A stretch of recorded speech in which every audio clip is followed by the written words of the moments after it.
televizoringlarga 500 tadan 550 tagacha kanallarni tekinga yozishni o'rgatib qo'yaman. Qaranglar, televizor ochib oldi, Google Play kirasizlar.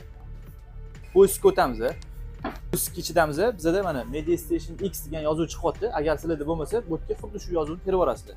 Create'ni bosasizlar. Sizlarni mana shunaqa panel kutib oladi. Settingsga tushdinglar. Tushganingizdan keyin sizlarni mana shunaqa yozuv chiqadi. Start parametrga bosib yuborasizlar. Mana shunaqa tablo kutib oladi. Serverda yozilyapti. Serverda yozib ko'rsatib beramiz. Kimdirlar xuddi shu serverga yozish ham 500 mingga sotyapti. Xuddi shunaqa qilib serverga yozib yuborasizlar. Videoni yo'qotib qo'ymaslik uchun saqlanib bosib qo'yasizlar.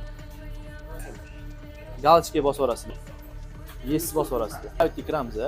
Mana o'zi veb-sayt chiqdi. Veb-sayt bosamiz. Xuddi shunaqa tablo chiqadi. Bu yerga veb-sayt yozish kerak bo'ladi. Veb-saytni yo'qotib qo'ymaslik uchun podpiskani bosib qo'yinglar. Sayt nomini yozasizlar. Galочкani bosib yuboramiz. Televizoringlarda web launcher qo'shildi. Mana shunga bosamiz. Har xil tillar chiqyapti. Rus tilini tanlab olamiz. Mana shunaqa spiska chiqadi. Eng tepadagi yozuvga bosib yuborasizlar. Mana ko'rsanglar bo'ladi. Bizning televizorimizda 520 ta kanal ochdi. Yuqori sifatda. Yana kommentariyada yozinglar, kimda nechta kanal ochdi, bizga statistik uchun ham muhim. Video foydali bo'lgan bo'lsa, videoga like bosib, yaqinlarga jo'natib qo'yinglar. Hammaga rahmat.